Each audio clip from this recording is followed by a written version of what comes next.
¿Cómo están, hermanos?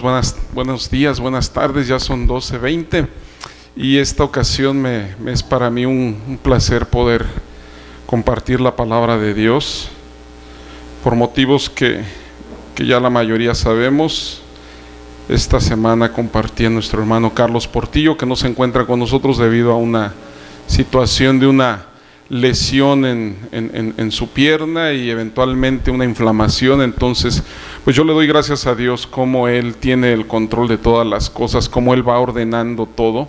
Y desde esta mañana que llegué, como Dios ha estado hablando. Yo no sé, ¿te has dado cuenta que Dios ha estado hablando? ¿Sí o no, hermano? Estamos en la alabanza y vino una palabra que decía que había como un cuervo. Eso está tremendo, que se estaba comiendo el pan de los hijos. Nosotros somos los hijos de Dios y por lo tanto alguien quiere tomar lo que Dios tiene para ti y para mí, y debemos estar conscientes de lo que está pasando. Otro de los eventos que he estado observando es cómo Dios mueve las cosas en el corazón de cada uno de nosotros. Ayer me lo compartía mi esposa, me decía Wendy cómo ella veía la necesidad en la gente.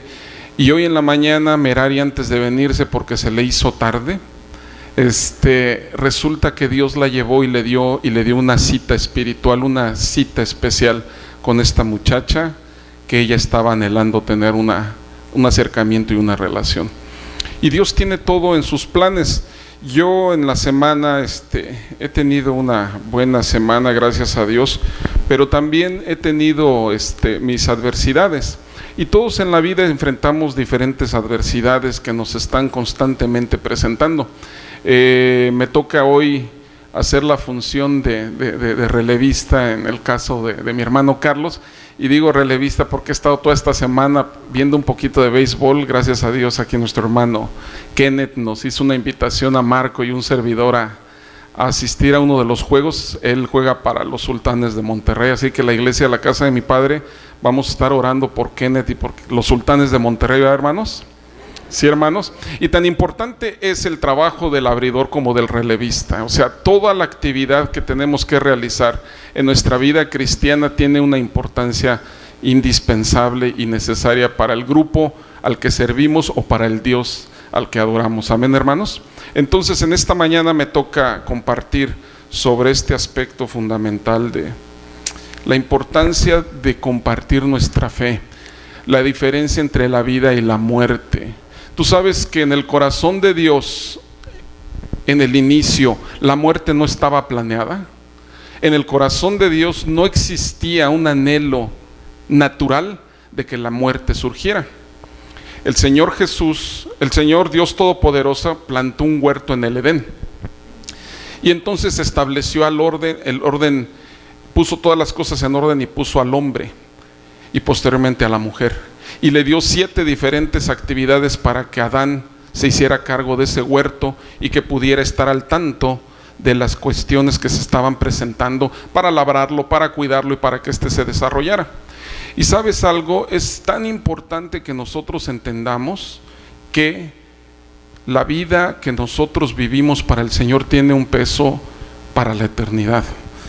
Yo quiero comentarte una historia. Quisiera nada más que aquí le quitaran el audio a los monitores, por favor, que hay mucho ruido de este lado.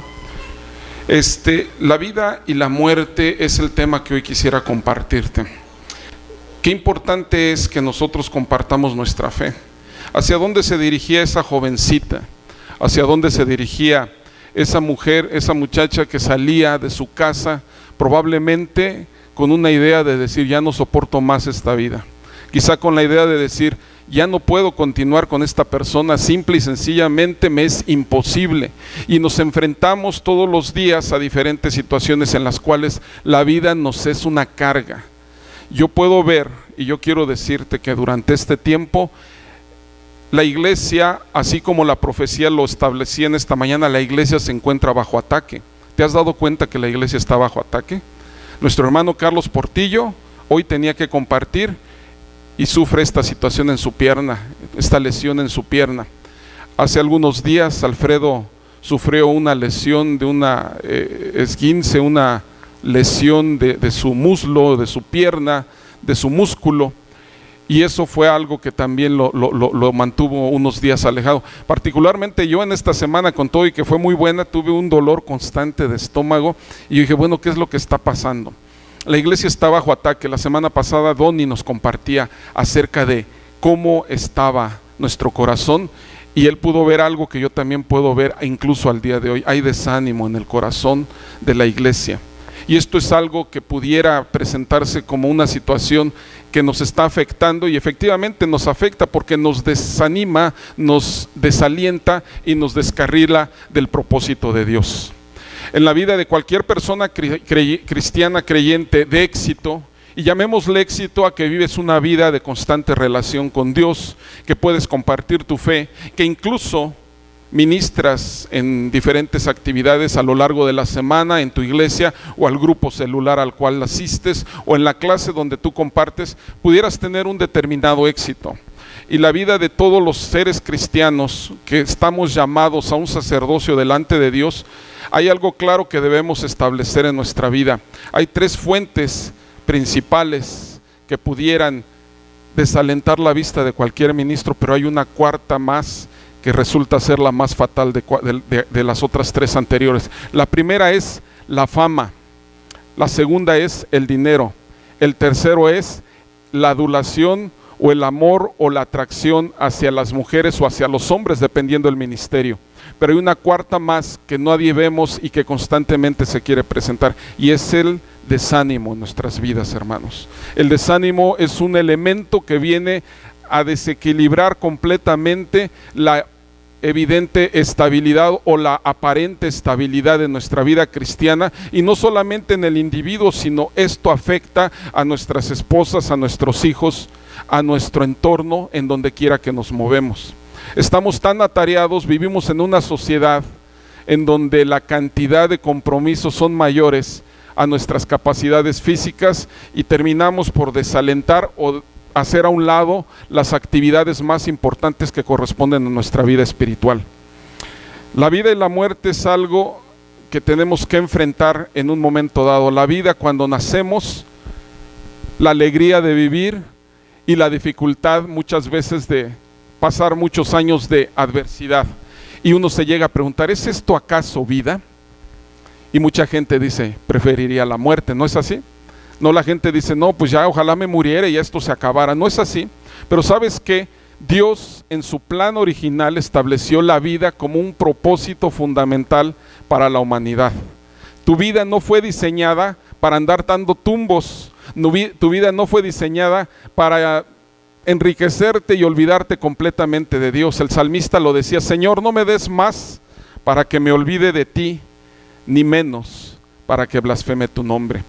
Hay casos que nos tenemos que enfrentar, y yo quiero leerte un caso, yo quiero compartirte de un caso que encontré entre diferentes notas y que dice así: estando una mujer en su casa esperando a su esposo, esta es la conversación que ellos tienen. Cariño, estaré en casa en 20 minutos y tengo una gran sorpresa para ti. Diana estaba ansiosa por ver a Carlos, su esposo. Estaba retornando de un viaje de negocios después de 2 semanas. Estoy en el aeropuerto, ya tengo mis maletas y voy al auto para ir a casa. Estoy desesperado por verte, te quiero mucho, te quiero ver. Diana se sintió mucho más que tranquila y feliz. Siempre se preocupaba cuando Carlos viajaba en avión, pero al saber cerca de la puerta a su esposo, se sentía muy bien. Cada vez que pasaba un auto, miraba por la ventana para ver si era Carlos. Luego se sentía decepcionada porque no era él. Después de 30 minutos comenzó a caminar sintiéndose muy nerviosa. ¿Dónde está?, se preguntaba, ya debería estar aquí. Después de casi una hora, Diana escuchó que cerraban la puerta de un auto. Emocionada, salta del sillón para abrir la puerta, esperando ver el rostro sonriente y los brazos extendidos de su esposo. En cambio, vio a 2 policías con rostros serios. Diana se quedó inmóvil. ¿Es usted Diana Romero?, preguntó uno de los policías. Sí, respondió temblando. ¿Por qué? ¿Qué ha pasado? Lo sentimos, señora, pero tenemos malas noticias. Diana empezó a sentir pánico. Por favor, ¿podemos entrar? ¿Es Carlos? ¿Le pasó algo a Carlos?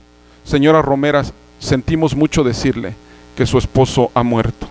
Su auto fue chocado por otro auto a unos 5 kilómetros de aquí. El otro conductor estaba totalmente ebrio. Diana, sin poder creerlo, aún gritó: es imposible, hace un solo momento hablé con él. Tenemos 2 hijos que criar, tenemos planes que vivir, tenemos. Lamentablemente era cierto, Carlos había muerto en un instante, momentos después de estar hablando por teléfono. Él ahora estaba muerto. Aunque a nadie le gusta pensar en la muerte, algún día cada uno de nosotros morirá. ¿Alguna vez has estado acostado en la cama por la noche mirando el techo y preguntándote: ¿qué pasará cuando dé mi último suspiro? Y esta es una historia que necesitamos enfrentar. En la iglesia hemos sido enseñados a vivir en Cristo. Cristo te ama, Cristo te cuida, Cristo está al tanto de tu vida y nos sentimos felices con ello.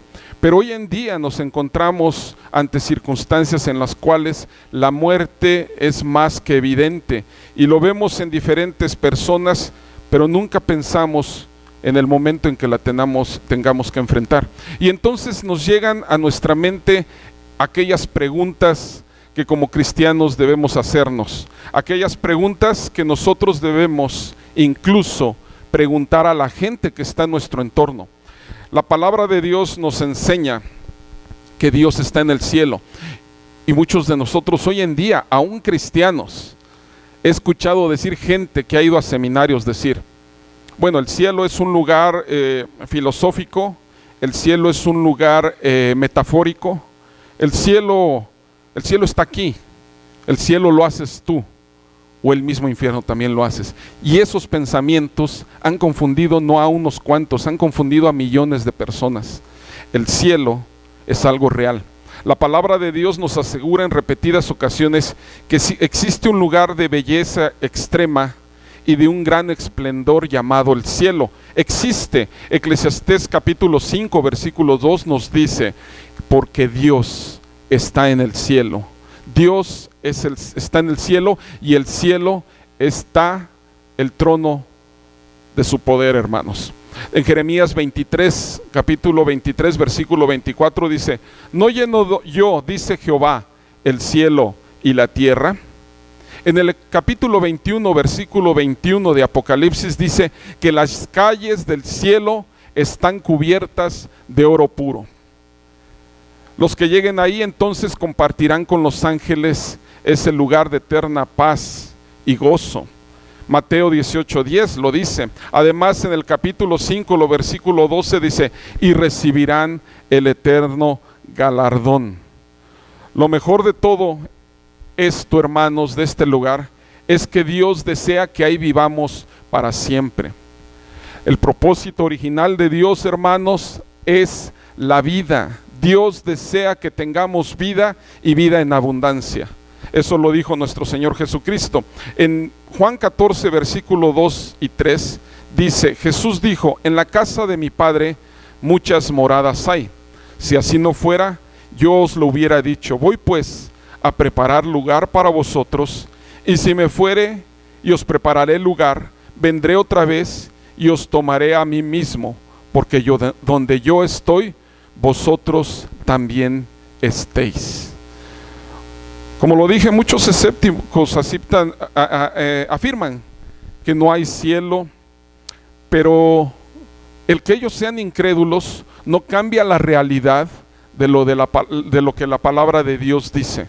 Tú puedes interpretar muchas cosas, pero sabes algo, lo tienes que corroborar con la palabra de Dios, porque la palabra de Dios es viva, es eficaz y es más cortante que toda espada de 2 filos. Necesitamos entender que el cielo es un lugar que existe. La incredulidad de las personas no importa, los pensamientos que las gentes tienen pueden ser muchos, las filosofías se pueden desgranar así como granos de elote, pero lo que sí podemos establecer es que el cielo existe.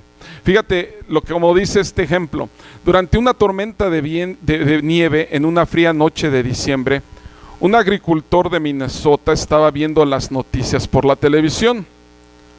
Cuando vio allí a personas que se asoleaban bajo las cálidas temperaturas de Hawái, le dijo a su esposa: realmente no creo que exista un lugar tan bello. Bueno, ya sea que él lo crea o no, Hawái existe, ¿sí o no?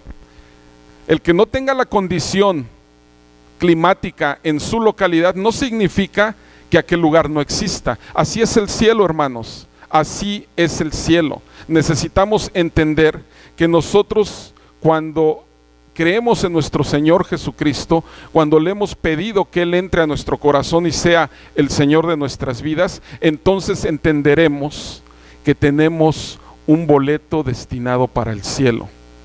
El cielo es el lugar donde Dios quiere encontrarnos. Entonces, yo te hago la siguiente pregunta: si existe un cielo, ¿existe el infierno? ¿Sí o no, hermanos? Existe el infierno, hermanos. Así como existe este lugar llamado cielo, que es un lugar lleno de felicidad, también existe un lugar de castigo permanente llamado el infierno. Este no es un tema popular, hermanos, no es un tema que nos guste hablar, pero debemos estar de estos advertidos. Nos habla la Biblia de que un hombre fue ahí. Si tú recuerdas, en Lucas 16, versículo 22, dice lo siguiente: aconteció que murió el mendigo y fue llevado a los ángeles al seno de Abraham, y murió también el rico y fue sepultado. Y en el Hades alzó sus ojos estando en tormentos, y vio de lejos a Abraham y a Lázaro en su seno. Entonces él, dando voces, dijo: Padre Abraham, ten misericordia de mí, y envía a Lázaro para que moje la punta de su dedo en agua y refresque mi lengua, porque estoy atormentado en esta llama. ¿Y qué sucede después, hermanos? ¿Lázaro puede bajar, sí o no? No es posible. ¿Y este hombre rico puede subir? Tampoco, porque cuando estamos hablando del término de nuestras vidas, nuestra vida y nuestra muerte, ¿cuánto has aceptado invertir en vida para conocer a Jesucristo, para serle su siervo, para ser su súbdito, de tal manera que tú puedas garantizar que tu lugar está asegurado en el cielo? Y eso es algo que como cristianos debemos conocer. ¿Cuántos de aquí, yo les pregunto sinceramente, y levanten su mano, cuántos de aquí sinceramente, ya sea que se mueran o que venga el Señor Jesucristo, creen que se van a ir al cielo? A ver, yo veo varias manos abajo, yo veo varias manos abajo. Bueno, entonces al rato hacemos un llamado para los que no subieron su mano, ¿verdad? Pero yo te quiero decir, así como hay un cielo, también hay un infierno. Y no debemos desconocer esta situación. El evangelismo que nosotros damos, que nosotros compartimos a la gente, es un evangelismo que normalmente muestra ¿qué, hermanos? El amor de Dios, el propósito de Dios, la voluntad de Dios para todo aquel que ha querido conocerlo, y entonces nosotros le compartimos de nuestro Señor Jesucristo, y esto es algo que viene la gente a novedad de vida, y eso es maravilloso. Normalmente debemos entender algo, hermanos. Hay que compartir a Jesús primero por su amor, porque dice la palabra de Dios que un año es su ira, pero 1000 años son su misericordia. Debemos entender que el llamado que Dios está haciendo a la humanidad es en misericordia y es en amor, pero no podemos tapar el sol con un dedo y decir, no, pues no pasa nada. Hay muchas personas que creen que por su buen comportamiento, hay muchas personas que creen que por las buenas obras, o porque interpretan que Dios es un Dios tan bueno, pues nadie se puede ir. Pensamos que el cielo es como la rueda de la bicicleta, que tienen todos los rayos, pero todos llegan a un mismo lugar. Hermanos, no nos engañemos, eso no es así. La Escritura no nos enseña esto. Y hoy tú me vas a decir, oye hermano, pero pues, ¿por qué estás hablando y por qué estás sacando el fuete? ¿O por qué me estás hablando del infierno? Porque hermanos, porque debemos entender que si no hacemos la parte que nos corresponde en llevar las buenas nuevas a la humanidad, muchas de esas personas se irán lamentando diciendo, conocí a tantos cristianos y nunca me hablaron de Jesucristo. Me dijeron, pero tenían temor, no supieron aclararme mis dudas, tenían incluso incertidumbre si ellos mismos estaban ciertos de lo que confesaban como parte de su fe. Y eso es algo, hermanos, que necesitamos entender. El infierno es mencionado también como las tinieblas de afuera en Mateo 8:12. nos menciona un lugar donde reina la oscuridad de las tinieblas y donde sus habitantes sufren de prisiones de oscuridad, en 2 de Pedro 2:4. Es un abismo, como lo menciona Apocalipsis 20, versículo 3. ¿Y sabes lo peor de todo, hermanos? ¿Sabes lo peor de todo? Que hoy en día la población en el infierno aumenta cada día, porque el infierno nunca se llena. Eso lo dice Proverbios 27, versículo 20. Necesitamos entender que así como hay un cielo que Dios nos ha prometido, también hay un infierno real, auténtico, visto incluso hasta por estudiosos eruditos que han intentado conocer las profundidades de la tierra y que han encontrado sorpresas increíbles. Vamos a pensar que sean ideas de estas personas o sean algo que solamente es objeto del pensamiento humano. Pero yo sí te quisiera decir, hermano, dice la Escritura que el infierno es un lugar de total tormento. Es imposible tratar de comprender el dolor eterno que se sufrirá en el infierno, hermanos. Para tener una mínima idea, ¿qué es lo que pasa cuando pones tu mano sobre la parrilla donde estás calentando las tortillas o le estás dando vuelta a los frijolitos o qué es lo que sucede? Cuando de repente dejas una cuchara ahí, la tomas, ¿qué sientes, hermano? El calor increíble. Cuando estás asando la carne, que le metes la mano así muy valiente porque no encuentras el garfio o las pinzas para voltearle, inmediatamente sientes el ardor en tus manos. Ahora piensa todo el cuerpo en esa condición dentro de un horno ardiente sin posibilidad de escape, y esto para siempre, hermanos. Nuestra mente tiene un nivel finito, pero no alcanzará nunca a comprender lo terrible que es pensar en el infierno. Ahora, yo te quiero preguntar algo. Cuando nosotros pensamos que vamos a ir al cielo, o cuando le compartimos a alguien de nuestro Señor Jesucristo, esa persona dice, no, pues yo no siento nada aquí, o sea, no sé, algo que en mi corazón, y muchas veces decimos, no, es que en tu corazón, tienes que tomarlo en tu corazón, y empiezas a hablarle del corazón. Pero yo te quiero hacer la siguiente pregunta: ¿iré al cielo si hago lo que mi corazón siente que es correcto? ¿Qué piensan ustedes?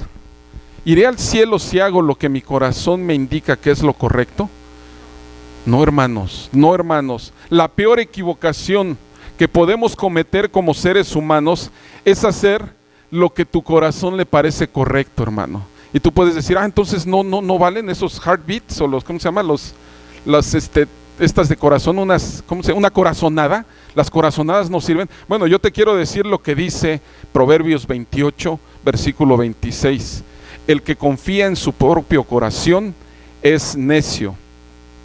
Por esta razón, millones de personas no están en el cielo ni estarán en el cielo, porque no escuchan esta advertencia de parte de Dios. El que confía en su corazón, en su propio corazón, es necio. Y aquí otra de las advertencias en Jeremías 17:9, que todos nos lo deberíamos de saber de memoria.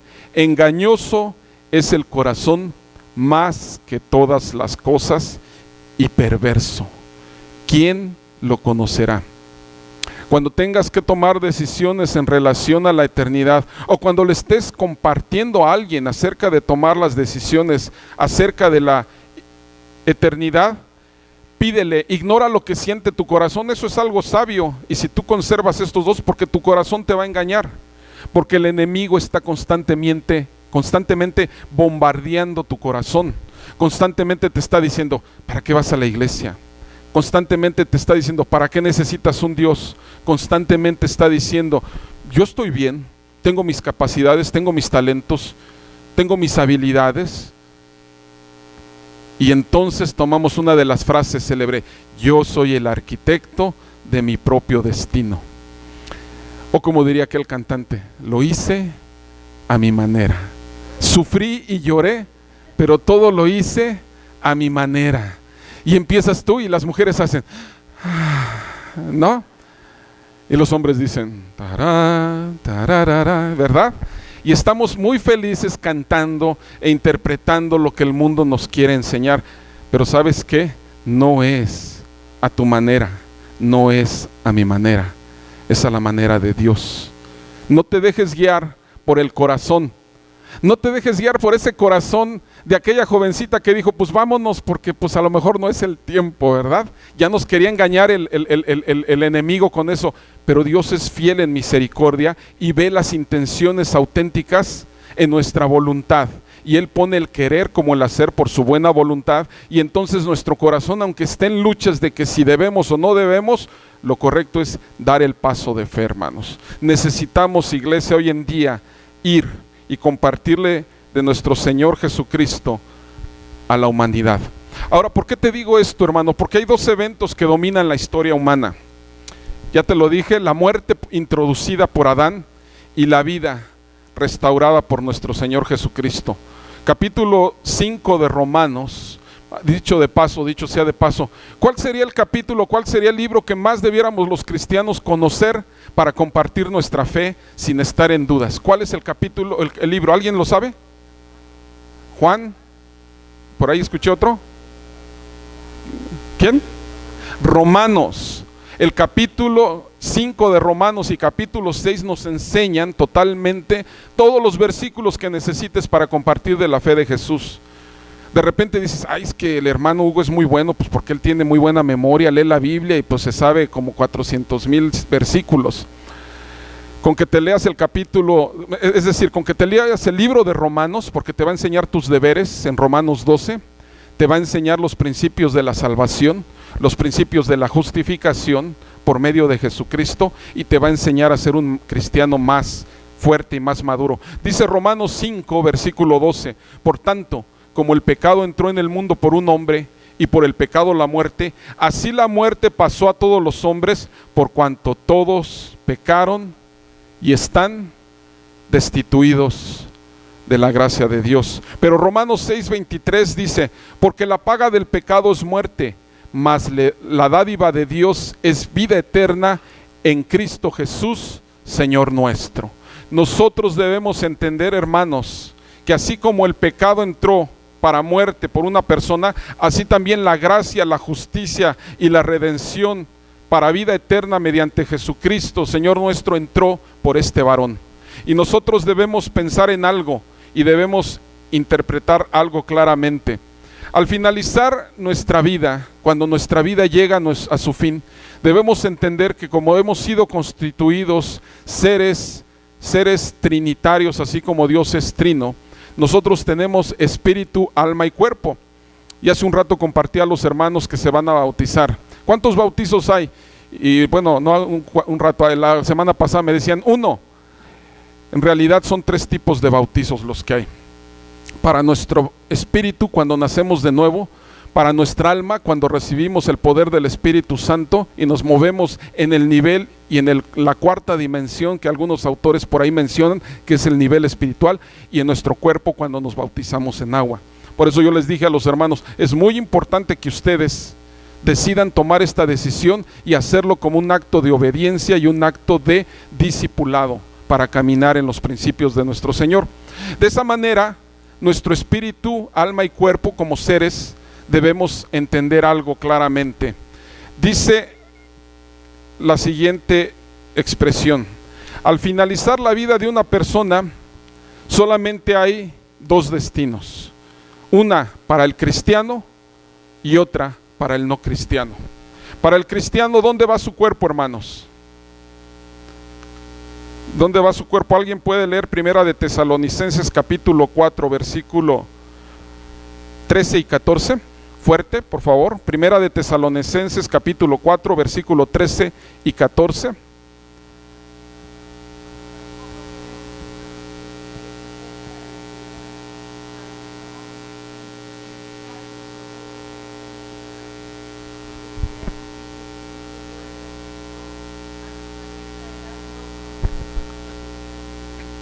Así Dios traerá con Jesús, ¿a quiénes?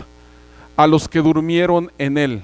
Eso significa que nuestro cuerpo, al ser puesto en un lugar de reposo en la tierra, ¿Cuál es la condición de nuestro cuerpo, hermanos? Duerme. El cristiano no muere, duerme. Si ustedes lo recuerdan,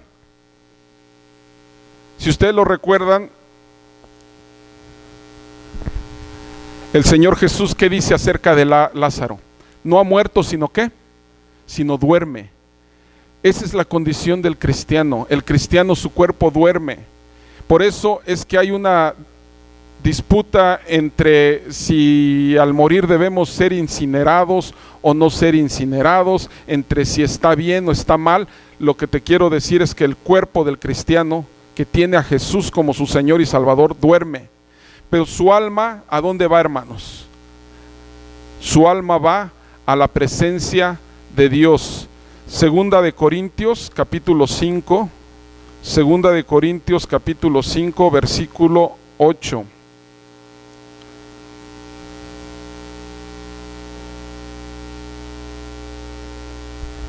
Segunda de Corintios capítulo 5, versículo 8, se lo voy a leer yo rápidamente. Pero confiamos, y más quisiéramos, estar ausentes del cuerpo y presentes al Señor. Por tanto, procuramos también, o ausentes o presentes, serles agradables. Y entonces más adelante dice, porque es necesario que todos comparezcamos ante el tribunal de Cristo, para que cada uno reciba según lo que haya hecho mientras estaba en el cuerpo, sea bueno o sea malo. Y esto, hermanos, nos habla que nuestra alma va a la presencia del Señor. Filipenses 1:23. Filipenses 1:23 dice lo siguiente: pero quedar en la carne es más necesario, porque de ambas cosas estoy puesto en estrecho, teniendo deseos de partir y estar con Cristo, lo cual es muchísimo mejor. ¿Por qué dice que si nuestro cuerpo duerme? ¿De qué está hablando Pablo? Está hablando de que su alma va con el Señor Jesucristo y el espíritu regresa a Dios. Y eso lo podemos ver en Hechos 7:59. 7:59.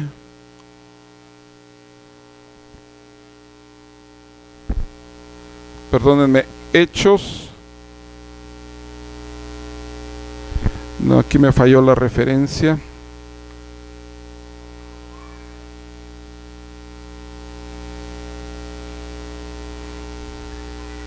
Ese se los dejo aquí, déjenme, se lo checo, hermanos, aquí está.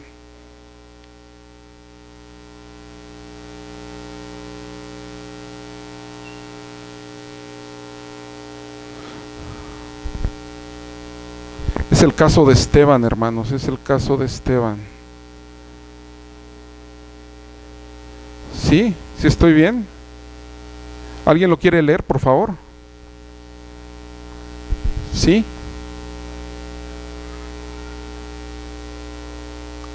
Señor Jesús, recibe mi espíritu. El espíritu regresa a Dios.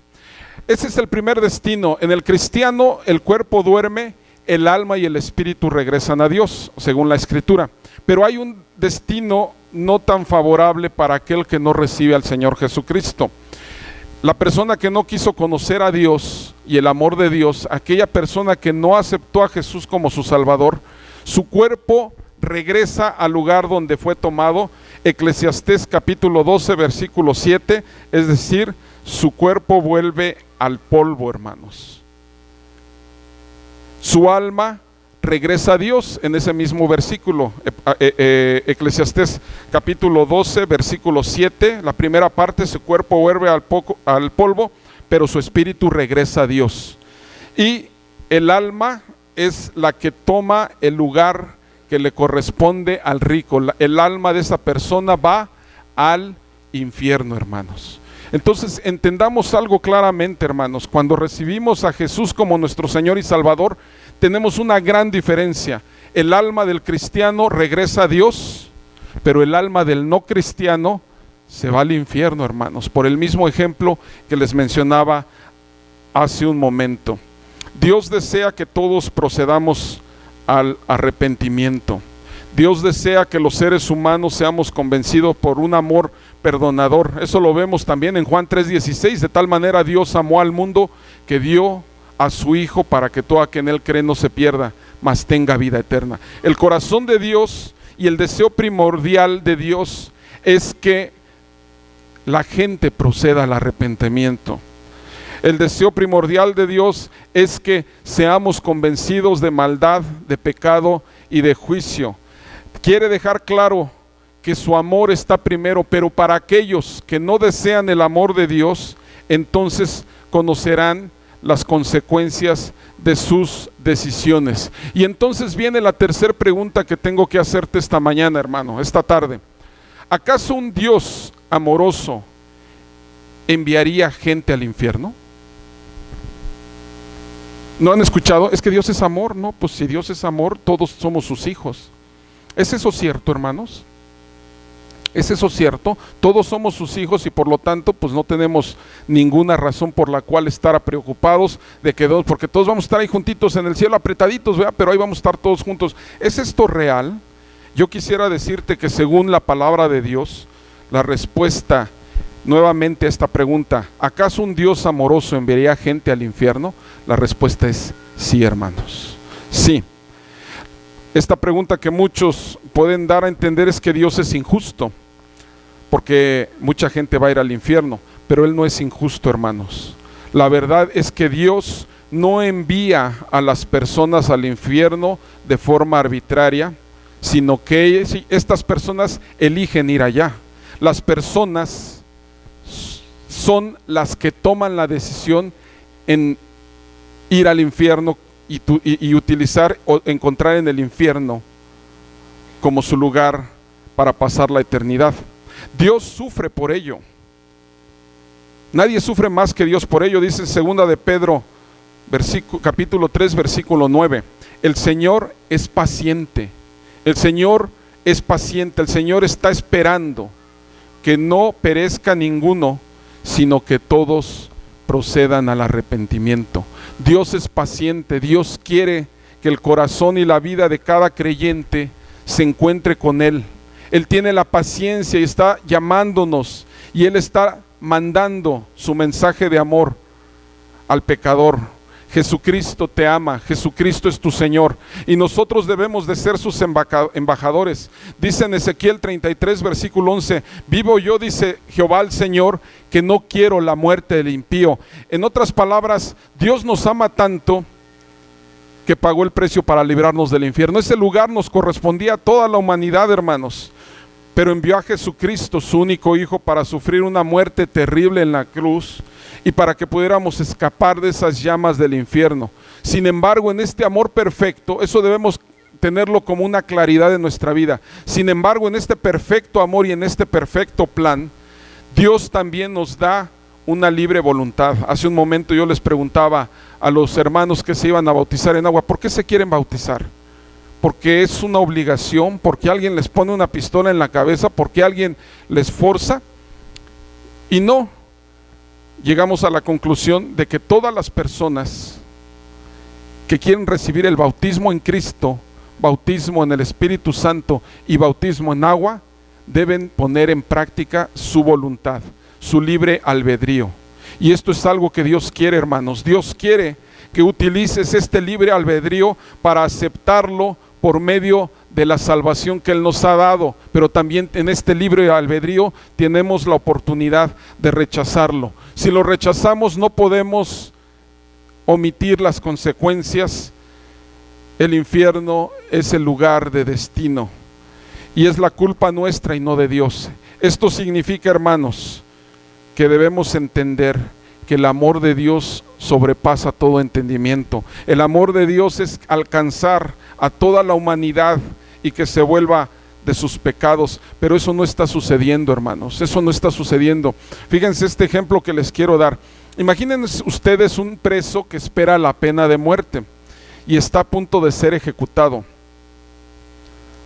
Cuando el carcelero se presenta en su celda con un documento de perdón firmado por el gobernador, lo único que debe hacer esta persona condenada es aceptar el perdón y salir de esa prisión como un hombre libre. Pero supongamos que rechaza el perdón y es ejecutado. ¿De quién es culpa? ¿Del gobernador o de la persona? De la persona, porque el gobernador ya hizo la parte que le correspondía. El culpable, el gobernador, no, hermanos, porque él hizo todo lo que pudo, pero rechazaron el ofrecimiento que había sido dado. ¿No acaso fue esta la misma historia que se presentó con Barrabás?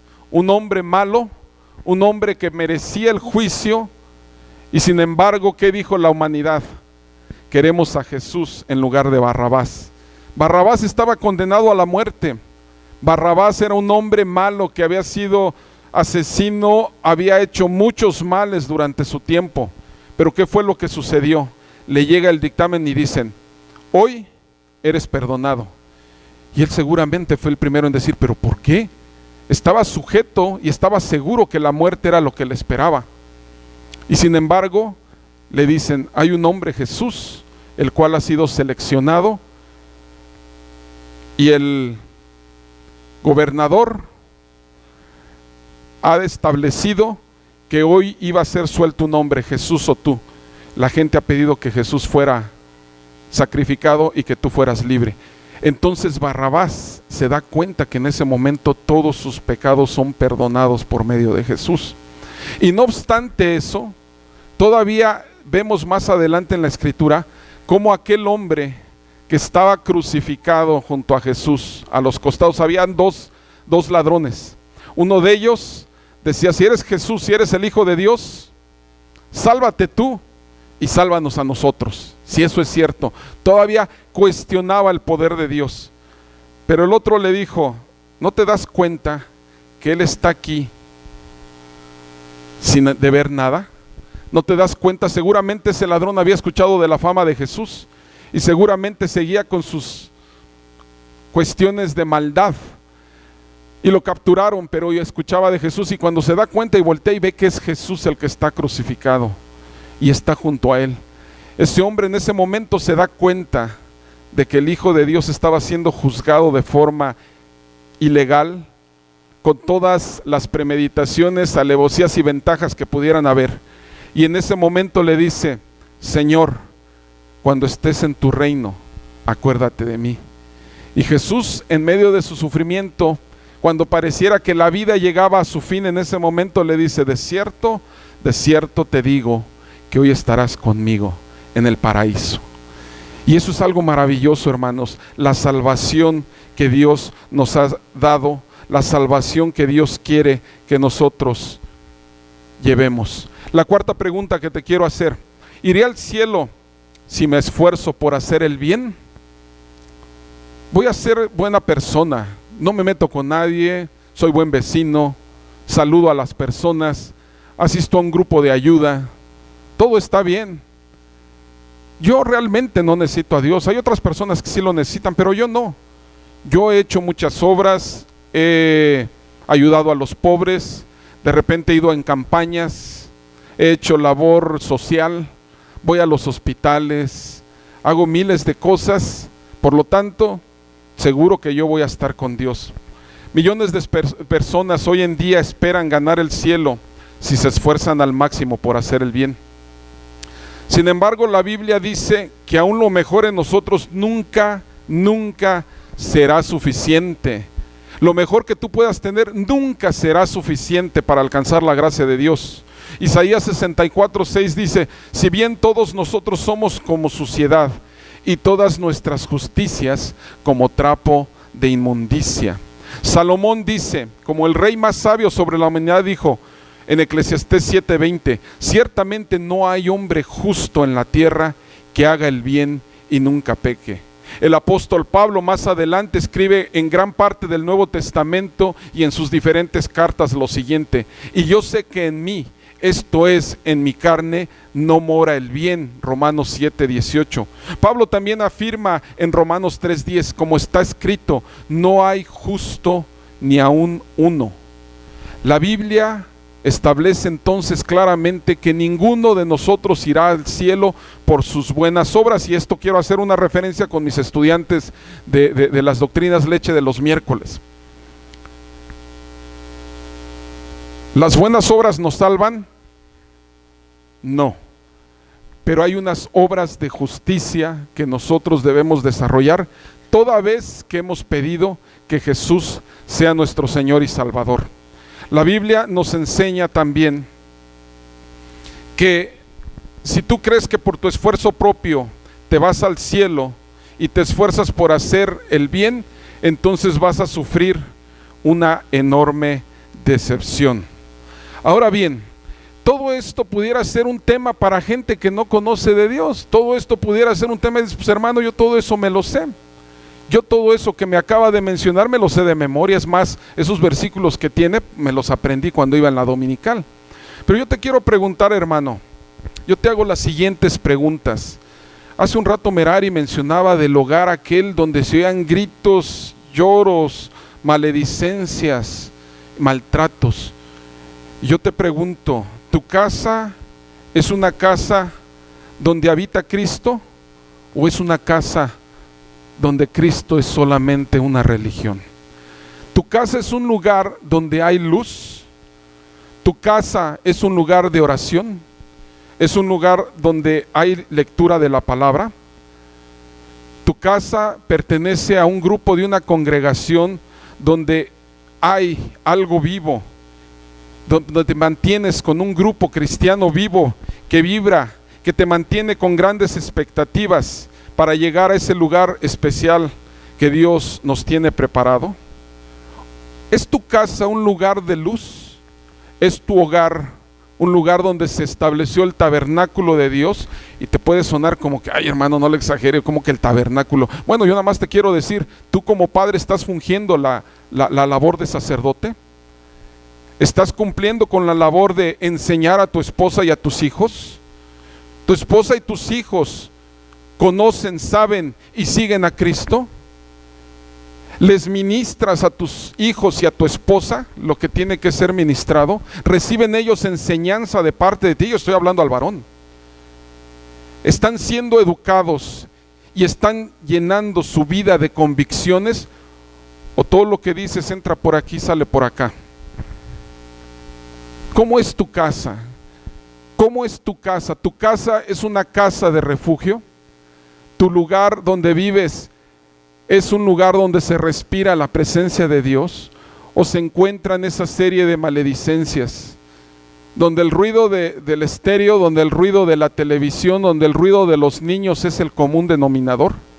Donde los gritos, las malas palabras, las malas expresiones, decir lo que no debemos de decir, ver lo que no debemos de ver, actuar como no debemos de actuar. Yo te hablo a ti cristiano de la casa de mi padre. ¿Tu casa es una casa donde habita Cristo? Yo te pregunto esto, porque esto es algo indispensable, porque todo lo que te he dicho y todas las preguntas que te he lanzado es para saber si verdaderamente tu fe es auténtica, tu fe es realmente una base sólida en Jesucristo, o solamente tu casa es una vida, es donde se vive manifestando una vida religiosa, rutinaria, justificada según tus propias ideas. Religiosa, ¿por qué? Porque cumples nada más con lo que te piensas que religiosamente debes cumplir.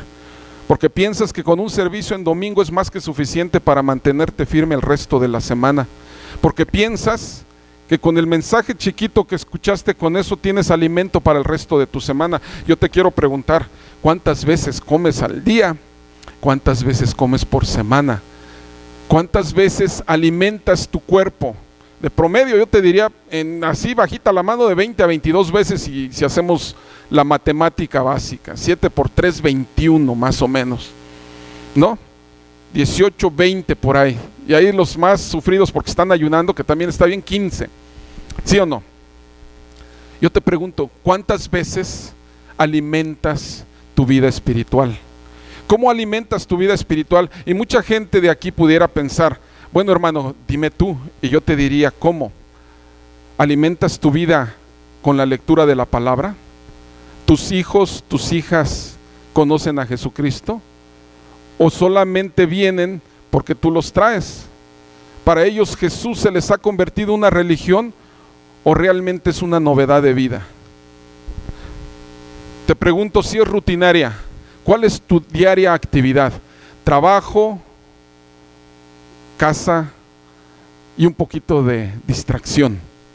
Es que llego muy cansado y pues necesito aventarme el noticiario de López Dóriga, que en lo particular a mí lo dejé de ver ya hace mucho tiempo porque me daba más dolor de cabeza que otra cosa. O te llegas y te sientas a ver pues la cantidad y la baraja enorme de posibilidades que te da hoy en día la tele abierta o la tele de paga. ¿Cómo está tu vida de forma rutinaria? ¿Cómo justificas tus propias ideas? Y lo quiero decir abiertamente porque más de una ocasión lo he escuchado, no en otra iglesia, aquí, para que no andemos con que me lo interpreté. Es que estoy muy cansado, es que tengo mucho trabajo. Si tú supieras lo que me tardo en venir a la iglesia, no hombre, me echo como hora y media y nada más vengo una hora y otra vez otra hora y media. Y entonces he escuchado todas esas, hermano, y yo te entiendo, vivimos en una ciudad complicada. Yo más de una vez he venido en el tráfico y he querido llegar y vengo apretadísimo y ya no llegué y ando así como que en la torre, no voy a llegar al culto, no voy a llegar al servicio, y como que me dan ganas igual que cualquier persona de regresarme a mi casa porque estoy muy cansado. Pero hermano, ¿dónde está la esperanza? ¿Dónde está la vida de tu boca? ¿Dónde está la vida que tú tienes para los demás? ¿Cuántas veces esta semana abriste tu boca para compartir de Jesús? ¿Cuántas veces en esta semana ministraste a tu esposa o a tus hijos? ¿Cuántas veces te sentiste cansado y mejor preferiste irte a acostar o irte a ver alguna otra cosa o realizar alguna otra actividad? Y no te estoy cuestionando, hermano, no, o sea, todos los seres humanos necesitamos nuestro momento de distracción, nuestro momento para gritar, para saltar, para alegrarnos, para cantar un home run, para gritar un gol. O sea, creo que todos tenemos esa posibilidad y no está mal, pero yo te pregunto, ¿cómo está tu vida en este equilibrio de establecer al Señor como el eje de tu propia vida, hermanos? ¿Cómo está tu vida